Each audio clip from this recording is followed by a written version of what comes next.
Setelah itu ya karena Tuhan yang suruh saya kejar. Iya.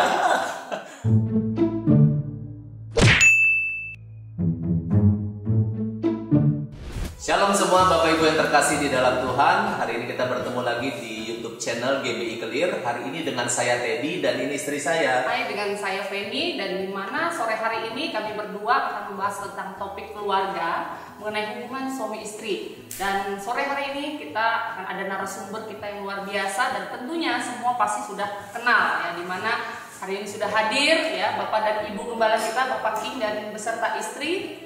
Ya, apa kabar Pak King? Apa kabar Bu King? Sehat semua ya? Luar biasa. Di masa-masa seperti sekarang, saya lihat kayaknya Pak King sama Ibu tambah sehat nih. Mantap. Tambah mesra. Tambah mesra, tambah sehat ya. Oke, ya. Jadi hari ini kita ngobrol-ngobrol seputar tentang keluarga. Jadi kami hari ini kepingin tahu nih banyak tentang bagaimana King sama Ibu King. Yang kami dengarkan baru-baru ini merayakan 30 tahun anniversary perkawinan. Dan 30 tahun kan bukan waktu yang singkat ya, cukup panjang ya gitu ya. Nah, kami boleh tahu nggak bagaimana awalnya ceritanya Pak King sama Ibu bisa ketemu? Gitu ya. Kenalannya dulu bagaimana? Nah, Siapa yang jatuh cinta dulu Pak? Sisanya cerita langsung saya lengkapi. siapa yang ngejar? Iya. Yang nembak duluan siapa gitu? Yang ngejar kan pasti saya dong. Oh gitu ya. Boleh nggak diceritain Pak supaya kita semua Iya. boleh tahu asal mula cintanya Pak King sama Ibu? Kan yang betul itu kan kuda cari rumput, bukan rumput cari kuda. Iya. Setuju. Laki yang harus ngomong duluan. Gitu lah Pak. Iya. Ya. Oke. Gimana Pak? Bisa dimulai ceritanya kapan? Bagaimana memori itu dimulai? Ayo. Apa ketemu langsung jatuh cinta gitu ya, pandangan pertama kan gitu ya. Ya, kalau ketemunya sih dalam satu acara KKR ya. Karena pada waktu itu apa ini Calon suami. suami yang sudah jadi suami sekarang, waktu itu mereka dengan tim ya, dari Tawangmangu diutus ke Sulawesi, Manado tepatnya. Dan pada waktu itu ya ketemu dalam acara itu. Tetapi dalam ketemunya sih ya cuma sebatas kenal. Oh ini karena mereka itu datang sebagai hamba Tuhan, kami itu masih ya dulu masih remaja ya. Yang masih begitulah ikut-ikut. Terus kemudian KKR setiap malam ketemunya seperti itu aja. Tetapi belum sampai sekedar kenal aja lah begitu, sampai nanti mungkin ya ini cerita harus ini dong. Jadi Gimana Pak? Ya, dalam pelayanan kita berjumpa. Setelah itu berkelanjutan di dalam asrama. Pak boleh tanya, mulai kapan bibit cintanya timbul Pak? Bibit cintanya timbul itu awal mulanya Tuhan yang tahu. Oh. Wow. So sweet. Jadi begini, waktu kami kembali ke sekolah di asrama, lewatlah si gadis cantik ini. Dia punya tugas untuk mengantar makanan dari tempat dapur ke tempat makan para guru. Nah, lewatlah dia. Dan di asrama itu waktu itu saya punya kamar itu memang menghadap ke jalan antara dapur sama ruang guru. Lewatlah dia. Waktu saya melihat, maka Tuhan berbicara itu menjadi milikmu. Dari situ jadi saya pun sebenarnya pertama kali ya tidak pernah menyangka. Karena sebelumnya kami berjumpa dalam pelayanan yang ada di Sulawesi Utara di Manado yang ditugaskan oleh sekolah kita Tawangmangu. Tapi tumbuhnya waktu justru setelah kembali dari Manado. Dan jadi calon istri saya sedang juga akan melanjutkan sekolah di Tawangmangu. Di situlah baru memulai namanya teknis yang daripada Tuhan ini cinta kasih. Dikejar Pak ya. Setelah itu ya karena Tuhan yang suruh saya kejar. Ibu masih ingat nggak Bu waktu pertama kali Pak Gembala ngomong menyatakan cintanya itu. Ingat sekali. Ingat sekali Bu. Agak-agak jual tanda kutip ya, bukan jual mahal seperti apa ya, karena kami itu posisinya kan lagi di karantina, jadi sekolah untuk mempersiapkan diri untuk melayani Tuhan. Jadi saya pikir baru awal-awal kan sudah jauh-jauh ke sana. Waktu di ini mungkin bukan itu yang saya kejar kan, ke sana untuk dapat pasangan, tanda kutip kan.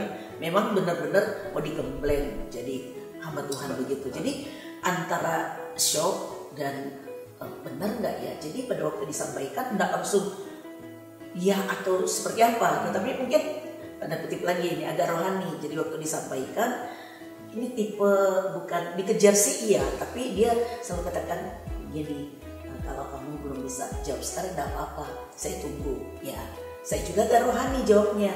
Oke, saya bawa dalam 2 puasa. Dan benar memang 2 puasa. Saya ambil itu nanggung 1 hari 2 hari, 1 bulan untuk benar-benar memantapkan benar enggak itu. 1 bulan itu nunggu jawaban waktu yang lama loh. Waktu yang lama karena tidur tidak enak ya. Tidak enak. 1 bulan Pak ya. Kamu itu waktu yang sangat apa ya? Waktu yang sangat menjemukkan. Tapi karena saya percaya dasarnya itu bukan cuma cinta tapi kasih. 1 Korintus pasal 13, kasih itu sabar. Oh yes. Ya. Oke, jadi tadi dibilang Pak King baru anniversary. Nah, sekarang sudah berapa tahun menikah sama? Baru 30 tahun Baru 30 tahun, berarti sekarang 2020. Berarti kalau 30 tahun yang lalu berarti 1990. Saya masih umur 10 tahun. Kamu umur berapa ya? Di sekolah. 10 tahun. Bu, saya mau tanya satu lagi, penasaran. Waktu Pak Gembala nembak bahasanya gitu, sebenarnya sudah ada perasaan suka nggak? Kalau misalnya gini kan, tadi kan mau pakai rohani dulu lah, berdoa 1 bulan. Sebenarnya kalau disuruh jawab sekarang, ibu langsung jawab apa kira-kira? Ya balik lagi karena bukan itu yang saya kejar kan. Dan waktu itu mungkin soal umur juga masih ya, jadi tidak terlalu wow pastinya loh. Di antara banyak gadis-gadis itu, dan ya mungkin agak sedikit karena calon saya dulu itu kalau wanitanya kan katanya kembang ya. Kalau ini kan memang boleh dikatakan seorang figur lah ya, karena panggilan di waktu sekolah itu selain khotbah memuji juga. Jadi kalau sudah memuji Tuhan pasti kan banyak penggemar mungkin di idola dulu Pak King. Tepat. Jadi gitulah. jadi kan siapa yang satu sisi senang lah ya di antara itu cuman ya itu yang saya balik lagi tadi, mungkin pengalamannya beda. Kalau beliaunya kan dia langsung dengar dari Tuhan. Kalau saya ini kan minta benar nggak, apa jangan sampai nggak sampai istilahnya itu nggak klop begitu. Nah dengan caranya saya bilang tunggu itu, saya minta tuntunan Tuhan, saya minta juga ada berapat Anda gitu loh. Jadi dan puji Tuhannya dalam 1 bulanan itu kurang lebih apa yang saya minta, tanda-tanda itu Tuhan kasih. Jadi ini kan tadi sudah anniversary ke-30, artinya kan 30 tadi kalau kita bilang bicara umur, waktu itu kan nggak lama, maksudnya lama sekali. Berarti kan sampai saat ini pun kami juga masih melihat saling mengasihi, saling mesra terus kemana-mana. Saya lihat kan luar biasa. Pak King juga mengajarkan kepada kami kalau suami istri harus bersama-sama memprioritaskan istri, dan itu pun bagi kami berdua juga jadi panutan, dan itu yang terus juga kami lakukan. Nah sekarang yang mau kami tanyakan tipsnya bagaimana bisa menjaga seperti itu. Tipsnya itu sebagai bukti orang beriman, maka kita melihat di dalam kitab Efesus pasal 5, hubungan Kristus kepada jemaat itu sama dengan hubungan suami kepada istri. Jadi kalau kita sebagai orang beriman, sebagai orang yang percaya dan mengasihi Kristus, tidak ada alasan kita tidak mengasihi pasangan kita. Karena itu bukti sebagai tanda orang beriman. Ya, kalau kita melihat bahwa kita melaki bahwa katakan bahwa Allah itu Esa, Eha, Aha, maka dari kata Esa itu di dalam ayat-ayat berikutnya berkata aku memuji percaya. Karena Esa itu berlawanan dengan kata engkau jangan berkhianat, mengkhianati. Jadi sebagai orang beriman yang hidupnya mengasihi Tuhan dan melakukan firman Tuhan, digambarkan kalau engkau mengasihi Tuhan, buktikan kepada pasanganmu. Dan jikalau kita tidak bisa membuktikan, kita sedang berkhianat kepada Tuhan. Itu yang membuat kami bisa mengasihi pasangan, karena kami mengandalkan Tuhan, hidup dalam firman-Nya. Sebab itu yang diajarkan sebagai orang yang percaya. Biasa ya. Jadi memang prinsipnya dasarnya semua dari firman Tuhan yang diterapkan dalam membangun kemesraan lah ini. Jujur kalau kami berdua ya, kita lihat ya Pak Gembala sama Bu Gembala ini jadi panutan gitu ya. Kami, khususnya kami gitu ya, seperti jalan bergandengan, bisa saling berpelukan masih gitu ya, luar biasa gitu ya, 30 tahun. Karena kalau kami perhatikan banyak sekali rumah tangga di luar sana baru aja menikah berapa tahun mereka sudah jarang jalan bersama-sama bergandengan tangan gitu ya. Makanya kami sangat salut gitu ya dengan kemesraan Bapak sama Ibu, walaupun sudah 30 tahun menikah bisa menjaga itu semua gitu ya. Ada nggak tips-tipsnya untuk terus mempertahankan? Iya, mungkin memang nggak mudah ya 30 tahun itu ya. Jadi memang perlu dirawat, terus dijaga, diupayakan. Nggak seperti seperti kita lihat enak langsung seperti itu. Meskipun juga kami mungkin keluarga hamba Tuhan pasti juga kan ada riak-riaknya, ada juga yang dihadapi. Tapi ya kembali lagi balik pada firman itu. Jadi saya bersyukur dapat suami yang dalam hal ini untuk sesuatu yang memang untuk prinsip firman itu tegas gitu loh. Jadi dia banyak mengayomi, dan saya karena sekarang ini sudah 30 tahun Tuhan kasih karunia 3 orang anak, 2 cucu. Dan saya selalu katakan pada anak-anak, ya sebelum 30 tahun pun saya selalu katakan kepada mereka, saya bersyukur walaupun mungkin kami ini banyak perbedaan, tetapi untuk melakukan firman, saling mengerti, mengasihi. Dan saya bilang, tidak pernah satu kali pun sampai istilahnya untuk suami atau bapak dari anak-anak ini tanda kutip ya kayak mau dengan tangan, mau pukul, mungkin dalam kan kelemahan istri ini kan selalu di mulut ya, cerewet lah, ngomel lah, sungut-sungut, marah-marah lah. Tetapi itu yang saya bersyukurnya dapat pendamping yang kalau sudah gitu saya lagi tegangan tinggi, dia diam, jadi tidak sampai melengkapi gitu. Jadi kalau sudah kayak gitu bukan. Nah makanya saya bilang dari awal pernikahan saya harus mengerti karakter tipe seperti apa suami, sebaliknya juga saya seperti apa. Jadi kalau sudah kayak gini bukan cuma sekedar kalau dikasih tahu kalau lagi marah itu istri dipeluk, tapi memang benar. Jadi kalau sudah gitu kenapa sih? Jadi sambil guyon, sambil apalagi kalau kita ibu-ibu ya, istri-istri kalau lagi mau ya tamu yang diundang setiap bulan itu datang kadang-kadang, tapi di situ ya. kita belajar karena belajar firman, dan dia selalu berikan keteguhan. Jadi di situ juga, nah mungkin ini juga yang saya harus 30 tahun ini kesini kadang-kadang saya bilang begini ya, semakin bertambahnya usia pernikahan kadang saya sadar diri gitu loh, 30 tahun ya istilahnya didampingi oleh sabarnya gitu loh, menerima kelemahan saya seperti apa, terus kesini juga. Jadi kadang-kadang ada beberapa kali kalau misalnya ulang tahun pernikahan, saya mungkin cuma ambil tangannya, cuma tangannya, saya minta maaf ya, karena mungkin dalam perjalanan ini sadar dan tidak banyak mungkin tidak sadarnya atau sadarnya seringkali juga sebagai istri wanita itu yang seringkali mungkin keki atau tetapi puji Tuhan sampai itu ya, yang penting sampai pada kesadaran aja kalau sudah salah. Kadang-kadang kita akan kesini lebih bijak lagi kan, umur apa yang perlu diperbaharui, apa yang perlu ditambahkan lagi khususnya dalam umur-umur seperti kita ini harus tambah sabar lagi. Iya. Jadi saling pengertian gitu ya Pak King ya. Prinsipnya kalau sebuah kebahagiaan itu, jadi definisi kebahagiaan itu adalah seberapa jauh kita bisa memahami. Itu menentukan kebahagiaan kita. Kita harus bisa memahami siapakah istri kita itu. Dia seorang perempuan, seorang wanita, dan waktu kita bisa menerima dia sebagai wanita dalam sebagai istri kita, maka tidak menjadi persoalan. Demikian sebaliknya, bagaimana suami.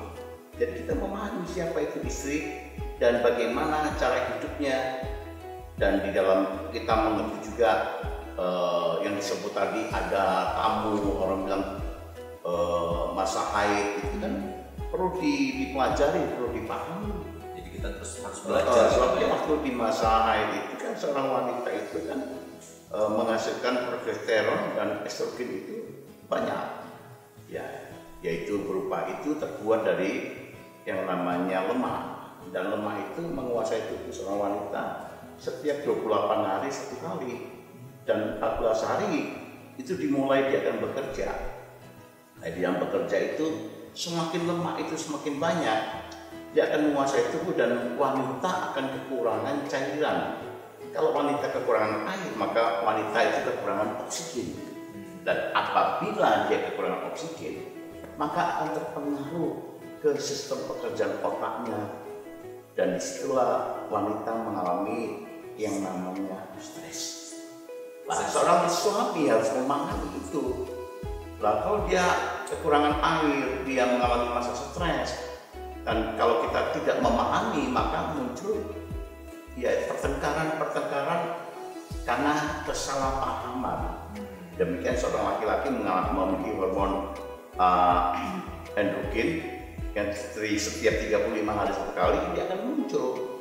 Di mana 35 hari satu kali itu seorang laki-laki itu akan mengalami masa di mana dia akan juga stres. Nah, kalau kita sampai kalikan 3 kali perempuan itu mengalami masa haid dan laki-laki mengalami juga 3 kali itu, maka berjumpalah di situ yang stres, dua-dua stres, maka tidak ada yang namanya apa ya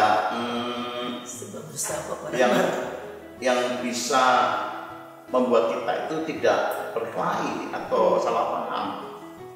Kita harus memahami untuk itu. Bagi seorang bapak itu harus paham. Jadi kalau misalnya gini, Pak, ibu lagi maaf tadi yang halangan itu, sikapnya gimana Pak memahaminya? Ya memahami kalau dia misalnya kalau seorang istri seperti itu kan pasti gelisah. Kalau gelisah, stres. Waktu stres, makanya biasanya ibu-ibu tuh maaf kata dia ngomel. Ya, ngomel itu bukan karena dia mau, tapi karena dia ingin mendapatkan pertolongan karena istri itu kekurangan oksigen. Waktu dia kekurangan oksigen, dia jadi stres. Nah, bagaimana supaya dia itu bisa tenang? Maka yang tadi sampaikan oleh istri saya, ya dipeluk. Waktu dipeluk, maka understand ada ketenangan itu. Ketenangan menjadi ibu itu menjadi tenang karena apa? Ada ion yang dimiliki negatif oleh seorang suami dan ion positif yang dimiliki oleh seorang istri karena dia kekurangan air tadi. Maka waktu disatukan, dipeluk itu menjadi sesuatu yang netral. Jadi itulah. Jadi kalau istri kita di rumah marah-marah, itu artinya dia kurang dipeluk. Pak. Iya. Gimana? Jadi saya dapat tadi artinya dari setiap pasangan itu baik kita suami atau istri harus memang tadi saling menghargai, saling melengkapi, ya saling menghormati dan saling mengasihi tentunya karena sesuai dengan firman Tuhan. Jadi kami sangat kagum ya 30 tahun luar biasa ya, ceritanya, pertemuannya, terus juga saya lihat bagaimana Pak tadi bilangnya ibu kan sangat sabar gitu ya. Kita kan ngelakuin kadang kan kita kalau perempuan ya gitu tadi Pak memang kadang ada di masa-masanya ya kita yang kadang ngomel-ngomel gitu Bu ya. Tapi ya itulah kita bersyukur punya suami-suami yang luar biasa. Saya sabar ya. Oke, selanjutnya kita juga ada menerima beberapa pertanyaan ya, dari jemaat ya, yang mungkin Bapak sama Ibu memberikan jawabannya ya. Di sini pertama kita akan jawab dari yang ada satu suami istri ya yang saat ini mengalami pertengkaran ya, jadi sedang bertengkar ya, biasa kan suami istri sedang bertengkar, nah, tapi pada saat ini suami istrinya itu mereka sampai sudah pisah rumah gitu. Menurut firman Tuhan kan kalau kita sudah bertengkar apapun itu kan tidak boleh cerai. Nah jadi saya bertanya gitu, aku sikap seperti apa yang harus dilakukan sebagai seorang istri pada saat suami meninggalkan rumah dan ternyata sang suami mempunyai wanita lain. Nah, jadi mungkin ada tips atau dari Pak sama Ibu, sikap seperti apa yang harus dilakukan sebagai seorang istri? Ya. Kalau saya mungkin dalam hal ini kan memang yang dirugikan pasti istri. Sudah pergi ternyata punya dia gitu. Tapi balik lagi kepada firman dan belum bercerai kan? Belum bercerai. Nah, kalau begitu ya seperti yang bilang harus berdiam, terus berdoa, mujizat masih ada. Jadi sambil ya balik lagi tadi memperbaiki diri. Memperbaiki diri. Apalagi kan kita saat ini kan harus apa namanya katanya stay di rumah. Nah jadi istilahnya kan memang di situ ada perenungan, evaluasi gitu. Jadi tapi nggak ada yang mustahil karena saya masih percaya kok. Yang saat ini kan yang istrinya yang pertama ini. Jadi selebihnya mungkin ini jawaban kami sementara. Berdoa, tetapi kalau mungkin ada dari hati ke hati begitu boleh konseling, mungkin ada nomor yang itu silahkan hubungi ke sekretariat dan gereja ya, silahkan. Jadi kami siap begitu, tapi untuk saat ini berdoa, introspeksi diri, bawa itu sama Tuhan dan minta tuntunan Tuhan, pasti ada jalan itu. Cukup berat tadi ya permasalahannya gitu ya, yang mungkin nggak bisa langsung dijawab kasih solusi untuk dari pembicaraan kita sore hari ini ya. Dari ada hal-hal juga mungkin ya kami juga harus tahu yang mungkin tidak diungkapkan di sini. Jadi kalau mungkin lebih memuaskan atau tidak keberatan tanda kutip ya silakan, mungkin kita boleh janjian dan kita akan lebih dalam lagi, mungkin bisa dalam konseling. Ada lagi? Ya berarti harus memang cari Tuhan gitu ya, berdoa dan nanti selanjutnya bisa ke gereja untuk bisa konseling gitu ya, untuk lebih dalam, karena kan mungkin saat ini cuma kita bisa kasih sedikit aja ya. Dan kemudian ada pertanyaan kedua ya dari jemaat, bagaimana kalau mereka sudah pernah menikah terus mungkin cerai atau gimana, kemudian menikah lagi, apa boleh melakukan berkati untuk kedua kali? Pemberkatan pernikahan kedua boleh apa boleh untuk diberkati? Jadi persoalan kita harus pisahkan dulu antara didoakan dan diberkati. Kalau kita tidak menerima, diberkati. Sebab Alkitab mengajarkan jangan kau bercerai. Bahkan juga di situ kalau dalam kitab Malaki, orang yang bercerai itu adalah orang yang mengkhianati kepada keimanannya. Oleh karena itu kalau ada terjadi masalah, ada orang yang sudah bercerai terus lewat pemerintahan yang salah, yaitu lewat pengadilan dan diputuskan, maka kami tidak bisa berbuat apa-apa. Kami tidak akan bisa mengusir orang yang berdosa. Gereja tidak punya hak untuk menghakimi, dan gereja tidak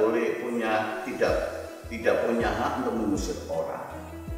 Ya, seberapa besarnya dosa kita atau dosa orang yang datang, mungkin dia bercerai atas kesalahannya, mungkin dia datang sebagai seorang pembunuh seperti Rasul Paulus, mungkin dia ada yang pernah meninggalkan iman percayanya dan menjadi seorang pengkhianat bagi Kristus. Apabila dia datang ke gereja dan minta didoakan, maka pendeta tidak boleh untuk menolak apabila orang itu minta didoakan. Jadi tugas gereja hanya mendoakan. Soal dia itu salah, tidak salahnya itu bukan kami hamba Tuhan yang memutuskan. Ya, tidak boleh memutuskan. tapi Tuhan. Ya, oleh karena itu hak sepenuhnya Tuhan. Jadi kalau ada orang mau diminta diberkati, karena berkat itu datangnya dari Tuhan, langsung kepada manusia.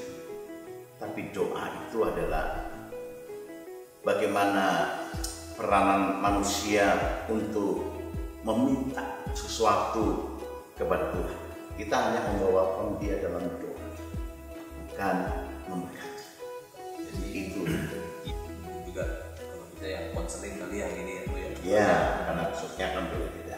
Karena mungkin kita kan nggak tahu detailnya bagaimana. Jadi mungkin disaranin ya, untuk mempertanyakan pertanyaan ini bisa nanti hubungi ke sekretariat gereja untuk bisa konseling dengan hamba-hamba Tuhan yang sudah ada di gereja. Ya. Bisa ada pertanyaan? Oke ya, kemudian ada juga ini beberapa pertanyaan. Salah satunya sebenarnya banyak ya, Pak. Ya, jadi kita bingung mau yang mana ini, karena semuanya sangat penting menurut saya. Ya, tapi kita pilih dulu. Ini di sini juga ada pertanyaan, bagaimana membangun keharmonisan dalam keluarga, anak-anak, orang tua dan antara anak satu sama lain, gitu Pak. Karena kan kita lihat tadi kan ceritanya 30 tahun bersama, pasti kan juga ada hal-hal yang mungkin ya keseruan bersama anak-anak menangani, karena kami sendiri juga kan punya anak-anak gitu kan, yang menurut kami juga gak gampang mengajari, mendidik. Tapi saya lihat keluarga dari Gembala kan sangat luar biasa, anak-anak melayanin gitu kan, dan juga semua ya saya lihat sangat luar biasa. Jadi bisa sedikit kasih buat kita seperti apa dilakukan, mungkin nilai-nilai apa yang ditanamkan kepada anak-anak. Silakan. Karena banyak ibu yang berperan. Enak ya, Dedenya silakan. Iya, mungkin kalau kami sih lebih ke membangun kayak kebersamaan gitu ya. Tetapi kalau dari dulu suami selalu katakan begini, suatu saat anak-anak akan keluar. Maksudnya seperti sekarang mereka sudah dewasa, sudah pada menikah, dan dimulai dulu dari suami istri mesti kompak terus, karena kalau anak-anak sudah pergi, misalnya kita nggak kompak, dia jadi adil gitu. Sesudah itu akhirnya ya benar, akhirnya kan mereka udah dewasa pergi, dan kami pernah mengalami suatu saat yang bagi saya sebagai seorang ibu, ada tahun-tahun itu di mana seperti dibuat shock karena 3 anak langsung pergi. Iya, jadi pada waktu itu Nathan ke Aussie, terus si Via ke Surabaya, dan Jimmy-nya ke Jakarta, yang pergi dari Samarinda begitu ya. Jadi sepi kan rumah itu ya. Tapi bersyukurnya kami kan sudah bangun budaya untuk ya walaupun tinggal berdua, memang ya kayak Ciluba gitu ya, artinya dimanapun ketemu berdua lagi ya pacaran lagi. Tapi itu yang mungkin kita sebagai suami istri yang memang, apalagi kita ada dalam gereja, selalu berbicara tentang keluarga ya. Jadi kalau kemana-mana jangan sering tinggalin istri. Jadi kami sudah biasakan itu, di mana ada suami di situ ada istri. Artinya kecuali kalau memang ada sesuatu yang memang nggak memungkinkan begitu. Jadi kalau pelayanan pun atau pergi kemana, suami selalu bilang istri harus ikut, walaupun kadang-kadang harus berkorban begitu ya. Nah kedua, supaya mungkin ini bukan lagi anak, saudara mantu, sudah ada cucu ya, bikin agenda. Ya makanya kalau bilang sibuk ya pada sibuk semua ya, dan begitu toh. Jadi kalau tidak diupayakan, terus tidak dibuat seperti itu, kapan kita mau ketemu? Dan kami beberapa tahun itu sering buat, misalnya awal-awal tahun. Nah kita sudah rencanakan, sudah kumpul di suatu tempat, semua di situ, kemudian sambil kita bicarakan sebenarnya 1 tahun itu mau buat apa, ada tujuan apa yang mau dilakukan, seperti itu. Kemudian ya kalau ada juga acara-acara, jadi bukan masalah ya, kadang-kadang kalau kita acara semua pada sibuk, tapi ada hal-hal yang selalu suami tanamkan, nilai-nilai itu, keluarga itu penting. Jadi jangan sampai kalau sedikit harus berkorban, dan mungkin kenapa nggak harus kumpul. Jadi itu yang kami budayakan, dan dia bersyukur apalagi sekarang ini dalamnya seizin Tuhan kali ya, dengan ada virus seperti ini kumpul lagi, yang menikmati anak, cucu, mantu, kayaknya lebih meriah lagi. Dan bagi saya untuk cucu-cucu itu jadi suatu semangat yang mungkin ingat lagi gitu loh, waktu ngurus anak-anak masih baby dulu ya.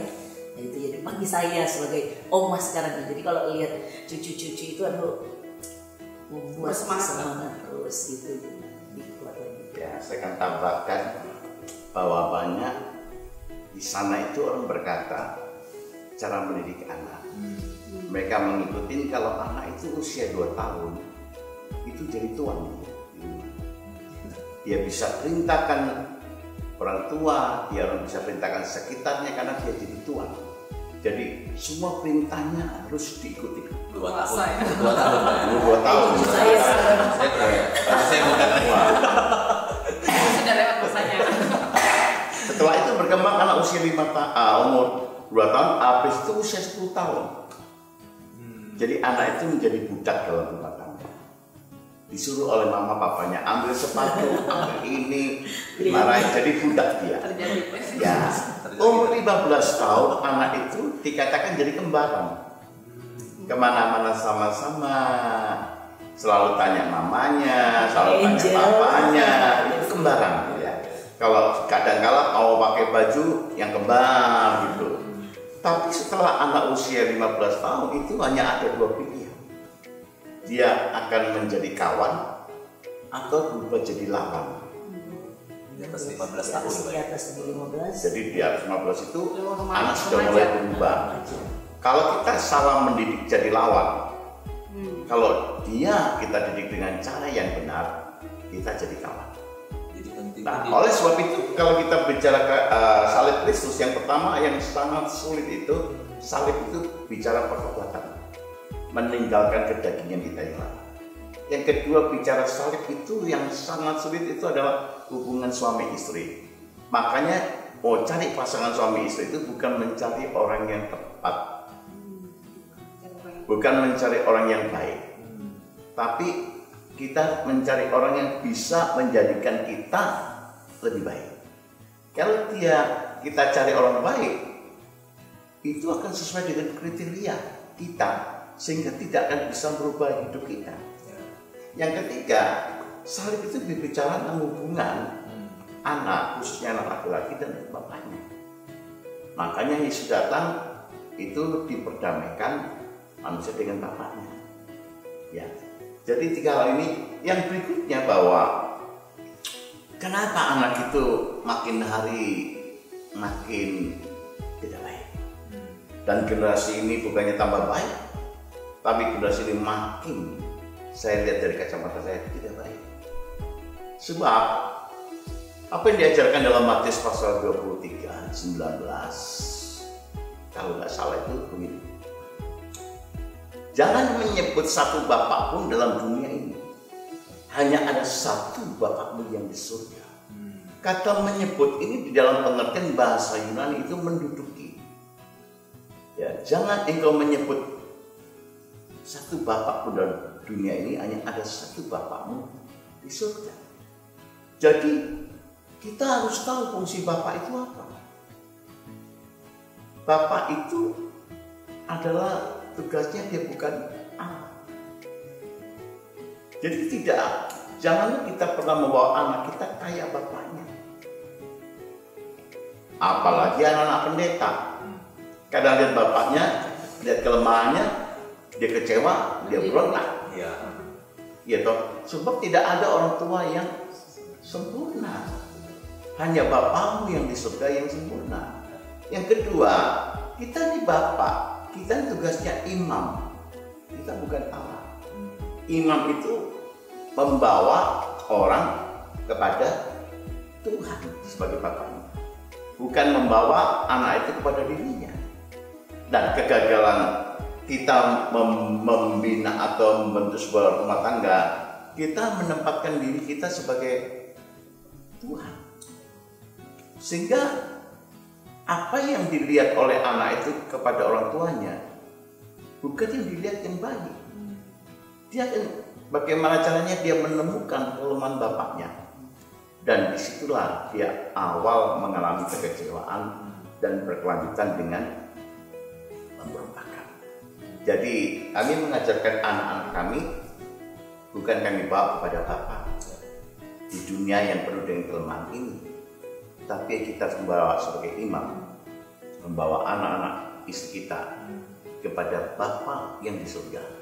Karena anak itu benih ilahi. Kita nggak bisa memilih siapa anak kita yang lahir. Sebab anak itu ditentukan oleh Dia yang mengutus buat keluarga kita.